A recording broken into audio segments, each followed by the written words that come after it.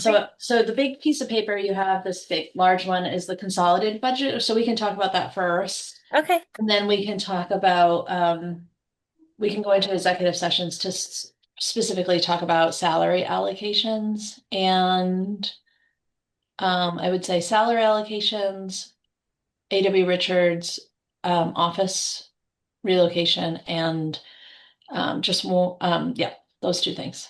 So, and Claire and James will come in with us, but Claire will not. So I feel like if we're going to talk about just the consolidated budget, we should do it while Claire's here.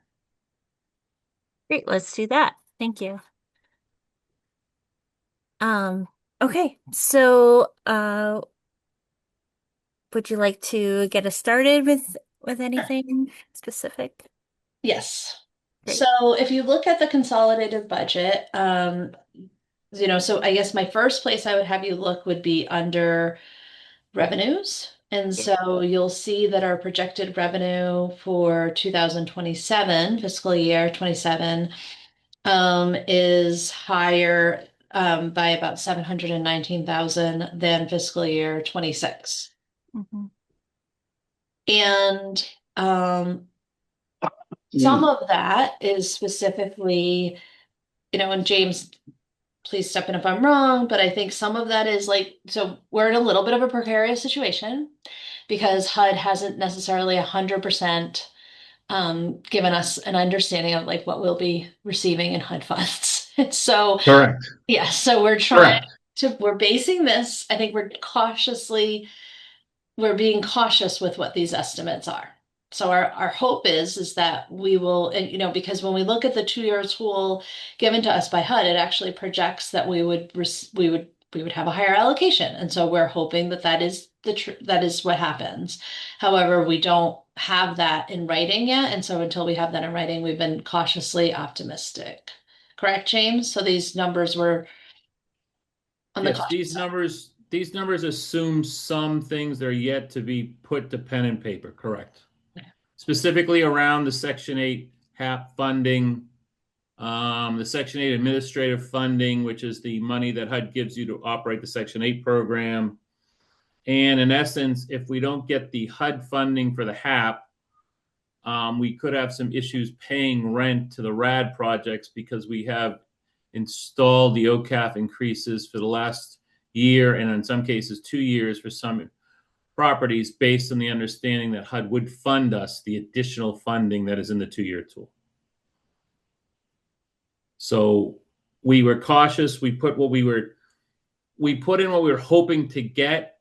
If for some reason what's in the 2-year tool is not the way it's funded to us, we will have to relook at these projections. But I would say it's better than 50-50. So I guess that's the best I can do for you and the board right now. Yeah, and we're in the same situation as every other housing authority in the country, so Right. like we have to base it on what we assume we're going to receive. We should. I mean, I think it's what's due to us and what we're owed, and we're not asking for anything in addition, but we should be able to pay ourselves and give ourselves rental increases. I think that seems like a very standard um expectation. And so if you look under, so there is that, that difference of revenue. So that's what we're expecting in terms of a difference of revenue for the programs across the board. In terms of our expenses, if you go on the next line, you'll see that then we are if everything, so I think thinking about this is like a moment in time. Like we're basing this budget on like the information we have now. Um, we could be potentially in a deficit. However, this year, this budget, like we're ahead, right? We're not in a deficit. And so I think that we're going to be looking at several things that would potentially help us to not be in a deficit. We have our snow contracts we're going out to bid this year. We've had 3 years of snow contracts. We're going to do that again. We're looking at grounds. We're looking at, all of our contract costs. And so I think we'll be able to bring a lot of these costs down, but at the same time, we're really needing to be, I think the projection is that we'll probably, that if things were to stay static, this would be potentially that we would bring in less, we would spend more than we brought in. And our hope is that, I think that we'll be able to bring a lot of these costs down. I think we've already done that in this fiscal year, and I think we'll just continue to do that. But there are some costs right now, if they stayed static, like our snow removal, it's just very, very expensive. Do you want to add something to that, James or Claire? Or Gary has a question. Yeah, I was just wondering now the fuel cost has risen and it's gonna, God knows when that's gonna go down. Is that gonna affect now the numbers for fuel on here? Has this already been projected? Has that been added to this? This budget was built before the current situation. Sorry to Correct. say. Okay, so there's So, gonna be an adjustment in that. Correct me if I'm wrong. well, no, what would I would say to that is hopefully by the time next winter rolls around and we're heavily using the fuel, it will Fingers crossed. correct. Correct. If again, a budget's a budget. So if the fuel costs are 50% higher than we budgeted, I mean, we could change the budget for the board, but in essence, what good is it to move a budget to actual costs? In essence, it's just not really a budget. It's just giving you the projections that meet what you're doing. So Right. I think it's better that the board understand that the budget numbers are based on historical data over the last few years, Christine and Claire's comments about where they hope things will go in terms of certain line items. And yes, the fuel is definitely a good question, but no, the fuel was based on historical costs over the last few years with a usual 3, 4, 5% bump just based on the way I always do most budgets. But you are correct. If the current situation meanders for another 8, 9, 10 months, then no, I forget about fuel. But I don't want to go there. So to Right, answer your right. question, no, the fuel line does not include the possibility of $100 a barrel. Correct. Yes, but we'll probably be best doing some wood or pellets maybe. Correct. But Or thankfully, we are entering the spring season. Yeah. So hopefully, by the time those higher cost barrels would get into our costs, it would be more like summer where we use less. Yeah. Mhm. But again, I mean, I can't predict the world. I can only predict what I can get. Right. And I guess my thought on that too, because I don't know if you know Steve Dotson is doing that solar panel things for homes. I didn't know they introduced that to Wyndham Winds. I don't know. Christine, have you spoken with Steve Dotson in regards to the new Yeah, solar? so that wouldn't, I mean, some of our property, we have big properties, these aren't small little properties. And we've already, I think the board probably remembers that we've already invested in a solar program to bring down our electric costs. I mean, our RAD properties need a complete energy retrofit. We know that. We've talked about this for years. We're Right. moving in that direction because we're redeveloping Melrose, which will be in an energy efficient property with geothermal, and then we will move to hopefully redeveloping Hayes Court, which needs a complete energy retrofit, and then going down the line to Moore Court and then Sam Elliott. So I think you're totally right. And I appreciate those things, but those programs are not, those solar programs are not for like a building that has 62 apartments in them. They're for single family homes or small families. Yep. Sam Elliott gets very good solar energy. I can turn when the sun comes from the east, it comes right into my apartment, and I can literally turn my heat off in the living room until maybe a couple of hours it starts to cool off. So yeah, we get natural solar energy here. Yeah. Yeah, and I think Sam Elliott is the perfect building to have a energy retrofit. I think, the other two properties, Moore Court and Hayes Court, I think would be complete redevelopments, but Sam Elliott would be something that we could do a retrofit for sure. Yeah. And I just want to point out to the board, based on what Christine had already mentioned, the top level budget. My only concern about any of the programs, bottom lines, or the overall budget would be the Section 8 column, if the board has looked at that one. And that is just a result, unfortunately, of Um, as we discussed, we're not sure where the Section 8 HAP funding is going to go, and therefore we're not only sure where the admin fee funding is going to go, but what I am sure of is that the admin fee proration, like every year HUD gives you admin fee, but they prorate it. You never get 100% of what you're supposed to get. You always get some prorated factor. And for the last 3, 4, 5 years, it's usually been 90% or better.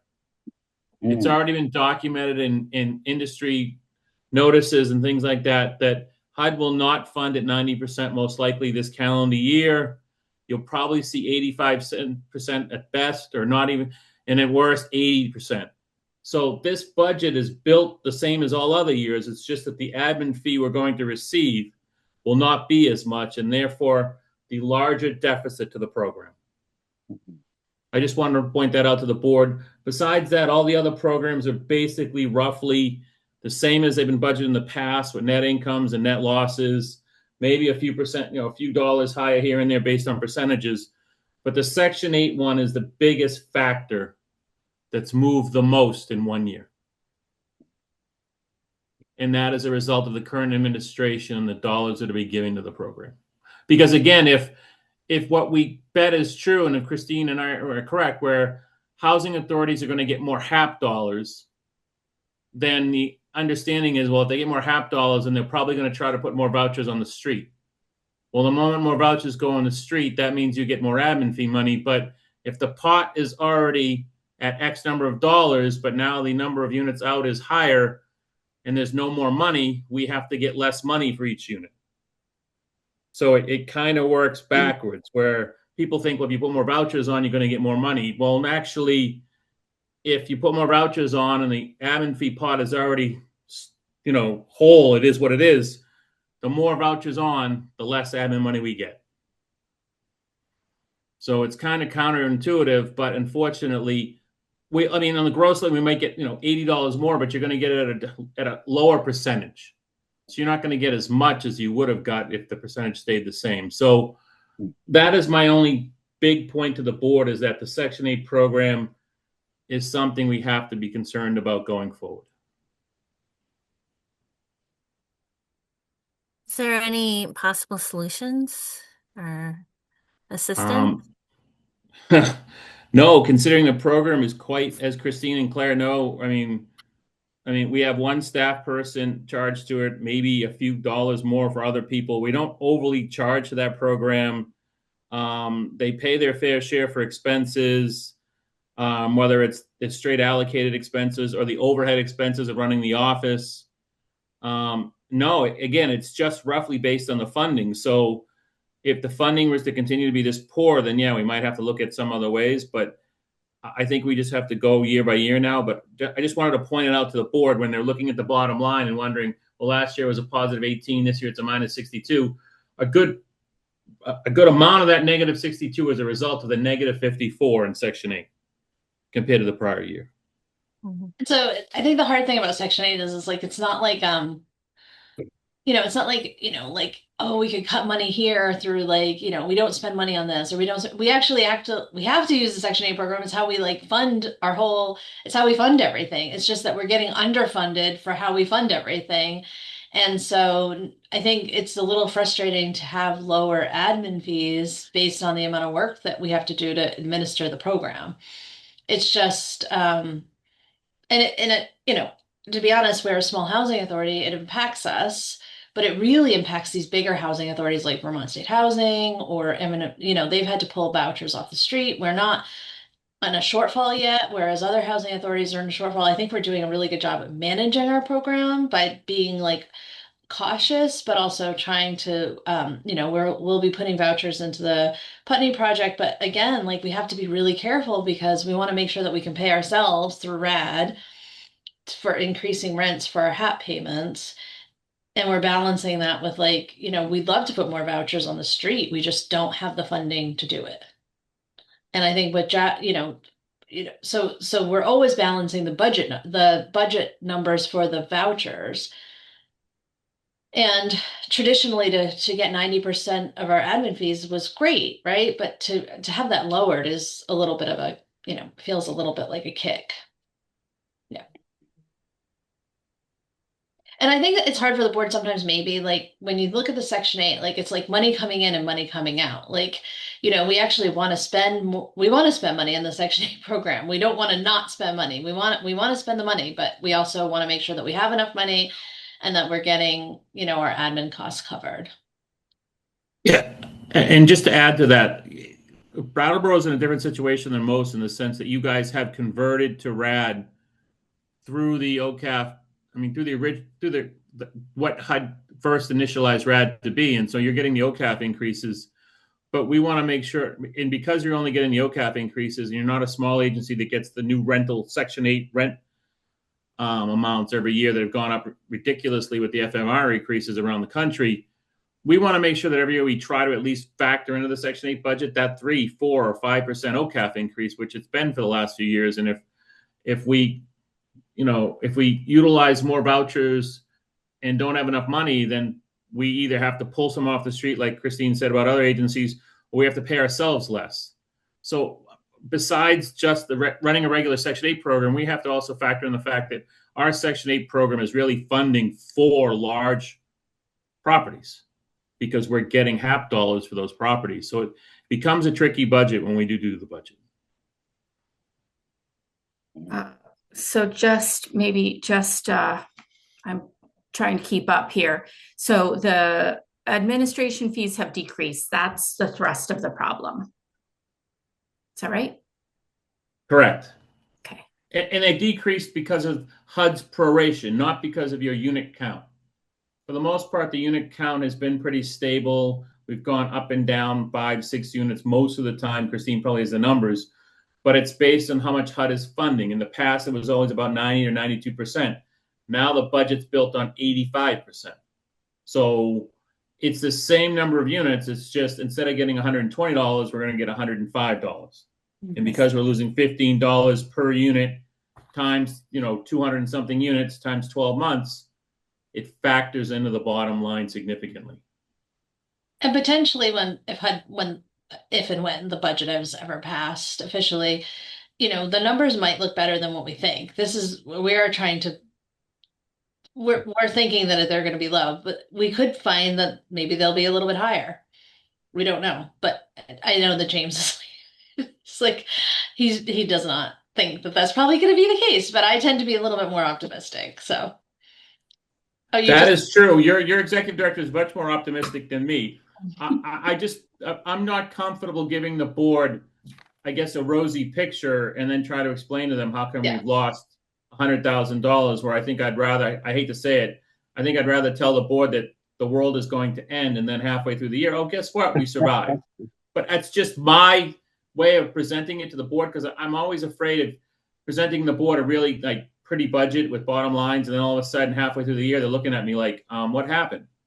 And then I have to explain to them that HUD decided to do A, B, C, D, and E, and now you're all, So Christine is correct. If the funding comes out better than the industry thinks and what's been stated, then that minus 53 will get better. But again, I only pointed it out to the board because if they're looking at the bottom line, they see the minus 62 and they're getting a little queasy, that a good portion of that is a result of the Section 8. And I just wanted the board to know that as we're discussing the rest of the budget.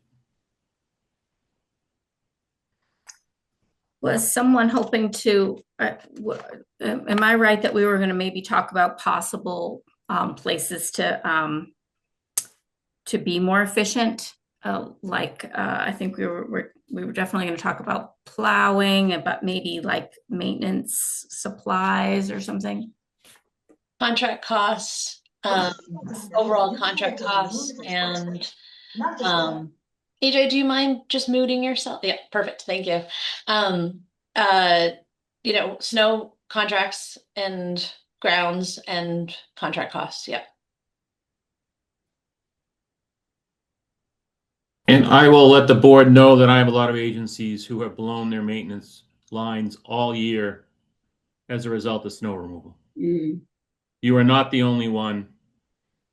Yours are significantly high, and I'm sorry for that, but I have other agencies that are bigger than you that have bills that are 3, 4, 5 times as big as yours, and have pushed their contract cost line 20 to 30% over budget. It was a bad year for all of us. Unless you love to ski, then you're as happy as a clam. But for maintenance removal, it was a horrible year.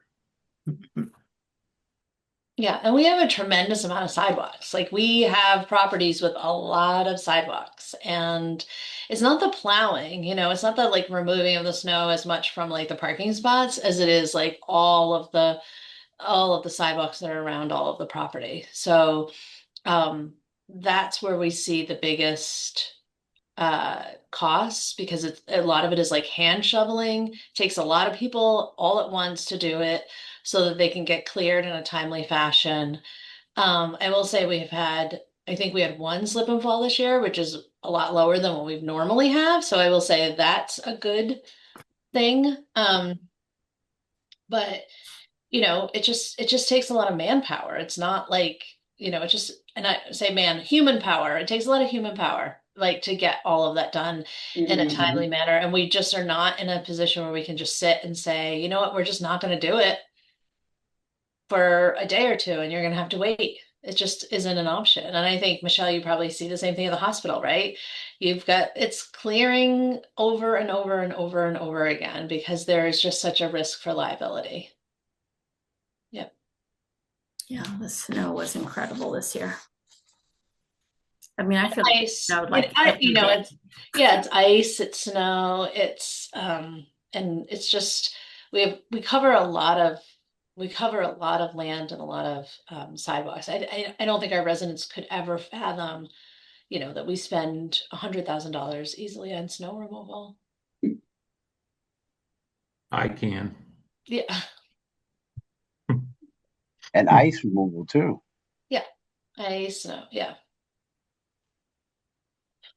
So we'll definitely put it out. I think what we're running and we might have I've asked the town if they would have a conversation with us, if they would help us, to talk about this, a little bit with them. We're a small town, there's not like 10 people putting bids in for this. It's Right. like, we're only there's only a few companies that can do what we need them to do. And so, and it costs money.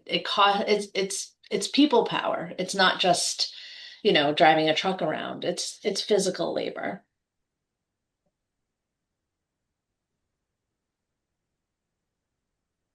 But we will definitely, I think we should put out a 1-year RFP instead of a 3-year RFP. And maybe that will help a little bit. And I think we could look at grounds, although the grounds, the summer, the mowing is much lower. And, I think we could do a cost analysis to see if it makes sense to bring some of it in-house or not. But, at the end of the day, it's going to be either putting more people on the grounds or bringing in a contractor. And sometimes, especially for the mowing, I think it actually is more cost efficient for us to have someone come in and do it than bringing on an additional person.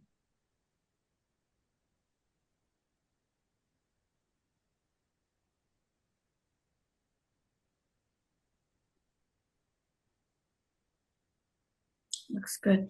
Well, thank you for all that information and the planning and the hard work you put into this. Any other questions or comments? I think everything was really explained really thoroughly. Thank you. What's the projected timeline that we'll find out about what HUD? Do we know? HUD usually issues their notice on Section 8 funding April, early May. Okay. So we are hoping to know in the next, 6 weeks. Okay. Unless the current administration, because they're dealing with things that we don't have to discuss anymore when it comes to Section 9, has issues with that, and that gets delayed Section 8. But it usually comes out mid to late April, early May at the latest. Okay. All right. Thank you. Any other questions for James or Claire before we go into executive session? I just want to thank James and Claire for clarity and understanding and helping people out there, even in Zoom land, people watching, understand how the system and how the wheels work and how they keep it greased and wheeled, and the great work that they're doing year round. Thank you. And I'd like to thank Claire for helping significantly. Thank you very much. Okay. Um, may I have a potential motion to enter into executive session to discuss personnel salary adjustments, BHA office move, and invite Christine Hazard and accountant James Griffin. So move. May I have a second? I second it. All in favor? Aye. Opposed? None. Okay. Let's go into executive session. So, Hi, so welcome back. Thank you. Um, so we would like to resume this regular meeting by having a potential motion to approve for the fiscal year 2025-2026 BHA budget. May I have a motion, please? So move.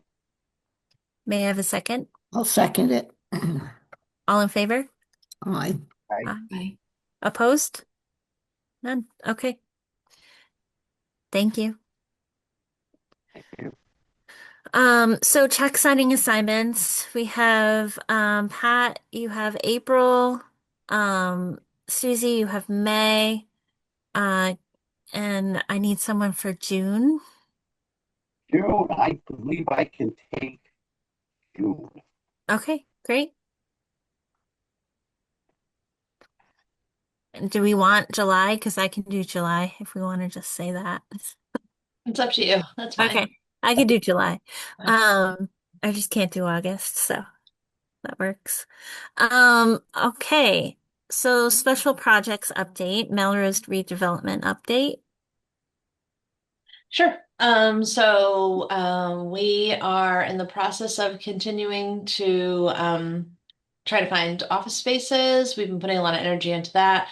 We've also been working with the staff to come up with a plan, a moving plan, so that so that we're ready to go once we decide on next steps.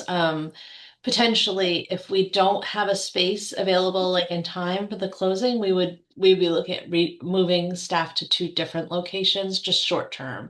And so we're also looking at that to try to find that. So we've been working as small groups to just come up with a plan for what that would look like for the office relocation. Um, for the actual development itself, so the site plans have been completed, and we have submitted an application with the plans to the Development Review Board, which will be up for review on April 15th. We are still working on the smaller details of some of the architectural plans. We've submitted, the contractor has submitted cost estimates, and we're reviewing those with them tomorrow, and we did 2 weeks ago as well. The only real thing, the only real thing I think that will come up for the Development Review Board is around parking. So the parking might be a concern. For them, the way the parking is situated. And then other than that, the maintenance team is continuing to, they've been meeting as well to go over some of the site plans to just talk to them about like things that they have concern about, like where things are and how things will run. And so we're bringing them in. So we're meeting, the development team is meeting, I mean, I will say we have one meeting every week, but we have, like last week, we had two additional meetings. This week we have two additional meetings, with whether it's with staffing or with like this week we have one with our staff tomorrow. Then we have another one with the maintenance team. And then we have the contractor meeting. So we're talking about sometimes like 6 hours without preparatory work for me a week devoted to that time. So I think getting to that conversation of like how much time is going into the development work, it's a lot. Yeah.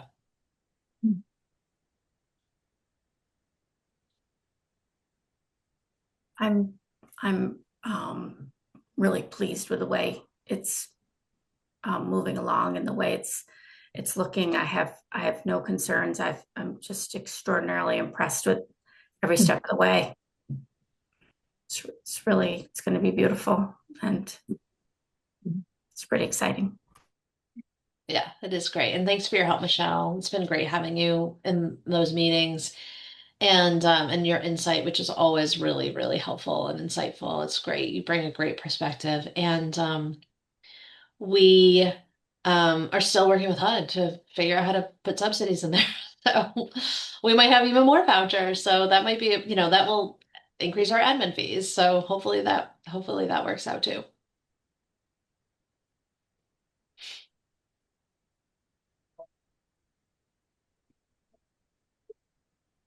Great, thank you. Do we have a safety update? I think the only safety update is we've been so there is a bill in the House right now that is around housing and two components in it. It's H772 and it is around there's two components in it that we've been closely watching, and one of them is being able to trespass people from our properties, and one of them is being able to evict someone more quickly if they've done something like illegal activity on the property that's deemed a threat, so a safety concern. So I know, I think you'll remember like this summer, we did some meetings around this with the legislators and bringing our perspective. And so I'm continuing to I'm going to be sending a letter to the legislators today or tomorrow morning, just saying how much I really hope that they support this so that it gets out of the House and can be shown, and then presented in the Senate. I'll write a letter too. Okay. That'd be great. I'll send you some information, Michelle, if you want. Can you send me that info? Sure. I would like to Yep, write a letter as well. absolutely. Yep. Great, thank you. Yeah, Great, even just an email to them would be great at this point because we're just trying to get it from the House to the next thing. So that would be great. I'll send that to you. okay, thank you. Awesome. Okay, so anything for BHOI? I think AJ has a question. Oh, AJ, sorry, I didn't see your. Well, hello everyone. Sorry to jump on so late. I want to ask Christine if the security camera is going to be on all the buildings on the exterior as well, or just the interior for Hayes Court for now. Yep. So the plan is to have interior and exterior cameras on all the buildings eventually. Yep. Yeah, it's just a concern for me because as a resident and also as a member of the Resident Advisory and Communications Committee, I'm just concerned for the safety, not just me, but for all the tenants in my housing complex. Yep, absolutely. Yeah. And so the board we'd gotten an estimate for the whole property. And so we had done some of them. We started the project in the last fiscal year and we're hoping to get more completed this year. Hope it could potentially be the whole site but we're definitely going to at least do a few more of the buildings. Yeah, and that's just a concern for me and then for all the tenants as well. I'm just really worried, and I just want to make sure I get my point across on the safety aspect. Okay. Yes, absolutely. Thank you. Thank you, AJ. Great. So Brattleboro Housing Opportunities, Inc. update? Sure. So we met last week. They have approved to have a PayPal account set up for BHOI so that in emergency situations, we're able to take donations more quickly. So we're going to be setting that up specifically for BHOI. Great. That's wonderful. And will that be accessed through the website as well? Yeah, I think we haven't decided yet if we want BHOI to have its own website or if we're going to have it on ours. I do know like this year we'll be trying to rehab our website. And so I think when we're doing that work, we need to decide whether or not we want to have like BHOI just be a direct link or if we want it to just be in our website. So my fear is having it on our website is people will accidentally pay their rent that way. And I don't want that to happen. No. So, Okay. you know. Yeah. Yeah. Yeah. Okay, great. Thank you. Okay. So board business, we have discussed before, and we have been provided in our packets a list for appreciation to our community partners and staff. So I'm definitely open to ideas, but we would like to get these out of just like a specific thank you to each partner and to each staff member.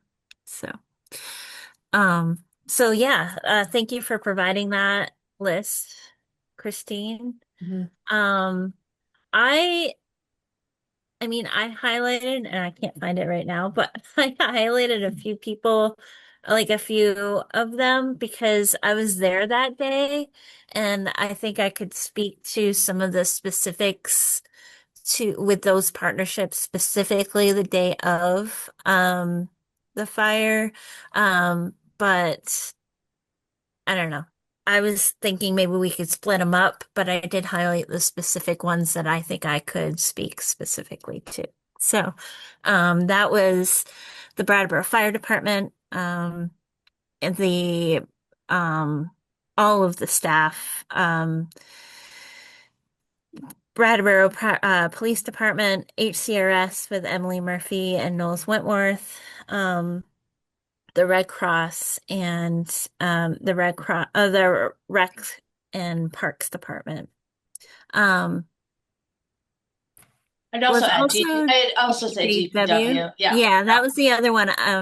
I couldn't remember where he was from, but I thought it was Yeah. Dan DPW. Tyler was, Yeah, he came and helped to shut down the road, and like he was a huge, just, was. he just stayed the whole night to help us and like be a good support person. He was really helpful. He was. Yes, absolutely. So those were the ones that I was thinking that I would do, but is everyone okay with like splitting it up? Yeah. Sure. Did you have anything else in mind, Christine, of how we could No, do I mean, I think whatever works for you all. I mean, it's a lot of lists. It's a big list. it? And so The I don't know if, Humane the Humane Society provided food for people in the motel for their animals, Mhm. Mhm. which I thought was, you have your animal, and they brought food for our animals. Yeah, that's So great. I really appreciated that myself. Yeah, I wonder if potentially, I don't know if we want to, maybe like there's a specific letter that we want to go out, like that you want to draft, like a letter. I don't know how you want to go about doing it. Like if you wanted to like have like a form letter that's like goes out, but then like with like an additional like kind of like handwritten part on the bottom for specific people. It just, there's a lot of work to handwrite all these letters, or so it might, I don't know what the board would like to do. With a form letter. See, that would be nice. We could some little, Right. some stationery, like, you know, you buy at Staples some stationery, I think, and a form letter about it, but with a good amount of space underneath. So we could write something personal. That might hit both marks. I do think that there's plenty of people I won't know what to say exactly. So, and you're right, it's a lot of handwriting. So maybe the form letter is nice with a little. We could all. I remember one time we had a bunch of notes at the housing partnerships, and we sort of all took. We all just made a point to stop in for a couple of hours during the day and sign. There could also be something like that. Yeah, I think that was when we did like thank you notes just to the staff. Mhm. And that did take a little bit of time, but I think if the board wanted to get together, I'm happy to host if the board wants to get together like someday to try to get a bunch done at one time, that would be fine. But Mhm. but I also think like drafting up something to start with, like, you've been recognized as someone who, helped out in a way that was really impactful, and we're, grateful for all that you've done, and, just a few sentences. And then at the bottom, we could maybe have some people write some specific, special thing to them. Mhm. I could Um, I could take a stab at drafting something. yeah, I was gonna say I could too. Okay. And then I mean, we have done a board retreat. Like, do you think it's time to do another one and then just kind of add this to a board retreat? I mean, I don't know, just throwing it out there. I'm fine with doing a board retreat, and I'm fine with doing them at a board retreat. It's just I have a feeling we're gonna have to schedule it a little ways out. Okay. Yeah. Okay. How about if we aim to maybe like Alicia, you and I draft something, send it to the board, make sure everybody likes the way it looks, and then We could have it printed. Mm-hmm. have a like 2 days or something like that where we ask the board to swing by and sign Okay. and what's today, the 23rd? Yeah, Monday.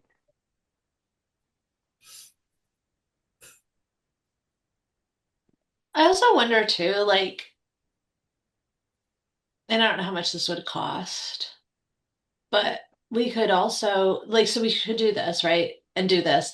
But then I'm wondering if, like, too, like, we could put in, like, I really want to send something to One Brattleboro so that they could use that. The One Brattleboro has like its own little website on the town website, and like they would really like something that we wrote that specifically outlines like how we collaborated with the town departments and why it worked so well. And so I do have it on my list. It's just like not like, it's one of those things like not always the biggest priority, but like I do want to get that done soon. But I also wonder if maybe like putting something out in the newspaper that just said like a huge thank you to like our residents and all this stuff, and like highlighted some of the bigger partners, but then just like listed all of the people. Yeah. I think that could be really powerful. And like in that, like when we send these letters, say like, hey, just so you know, like we're putting this in the newspaper on this day. And so that the letters go out Mhm. before the newspaper piece goes out. Do you Mhm. know what I'm saying? Like if we could collaborate, if we could make that all kind of happen around the same time, I think that could be really nice. And I we could love also that. do like a social media post boost and like put it on our social media and just say this is going to be in the reformer, and then like have maybe like an op-ed piece, something that we pay to have like a paid ad, send out the letters, and all at once. I think it could be like a nice media push. So It could be something like right Brattleboro, the front porch, something that's elegant to show a shout out for the support, the appreciation for being there for the families and community. Mhm. In that essence, I think something nice, something hallmark would be great to show, the love and appreciation that they were there to help out, the fellow Brattleboroians here. And I really see that, something we can do. And if you need me to send out a couple of ads and stuff to certain circulations, I can do that as well too. yeah, so maybe like if we planned around that, we could identify like where we want to put it, and then Okay. I also have a personal Canva account that I could, utilize to put an ad together if needed. oh, that'd be great. Yeah. Hmm. Yeah, so maybe the first thing is to start with like just the letter, and I can try to draft up something for One Brattleboro, and then if you want to work on that too, Alicia, like the thank you. I Sure. just get I could, nervous about leaving someone off, I know. but Yeah. I think if, this list is great. If you wanted to run it by your staff, so and to this see if came they, from my staff. I mean, okay, this great. we worked on Perfect. this as a group. So this Okay, wasn't just me like coming up with great. this. We um I brought this to them, we made a list, and then they went off and they made their, and we added to it. So this is like as I think this is as good as we're getting. That's great. Yeah. Yeah, and we'll just put it in the language that like a general thank you for everyone involved and yeah, great. So Michelle and I can start working on that and then we'll send it to the rest of the group. I just want to also add that also the tenants and all the other Mhm. people that came together to help each other out too. I think that should be added. Mhm.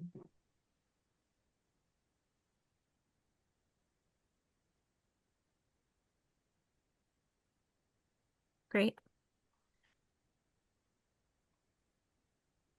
Okay, so if there is no further business, we can adjourn. Is everyone, excuse me, everyone ready for adjourn? Oh, I think AJ has something else to say. Hi, AJ. Hi, Board of Commissioners. Again, I want to apologize for jumping on so late. And at today's at our meeting today, we did get a lot accomplished. We also discussed the possibility of getting more things for the kids to do as we get ready for the summer. And we also discussed the possibility of possibly an air hockey tournament, maybe between the properties. That'll be something exciting for us. And we look forward. And as the newest member of the committee, I'm truly grateful for the opportunity. And we hope, and hopefully we can do some more for the year. Thank you. Great. Thank you, Thank you, AJ. AJ. And thank you to all the great work on the RACC board. Yeah, and I really appreciate AJ that you've been so invested in it and that it's really like that board really needs, they really need people like you to be on it. And so I think that it's a good group of people and it's only going to get stronger. And I appreciate you coming here to report out on it. It's a huge help. Well, it's my honor, Christine, and I just want to make sure the RACC has a seat at these virtual meetings, and also the physical meetings as you guys get ready to have the in-person meetings now going on throughout the year. Sounds great. Thank you. Thank you. Okay, great. Um, do I need a motion to adjourn? Yes. Okay, may I have a motion to adjourn? Motion to adjourn. May I have a second? Second? All in favor? Aye. Aye. Opposed? None. All right, great. Everyone have a great night. Thank you so much. Thank you all. Thanks. Aye. You. Good night. Bye-bye.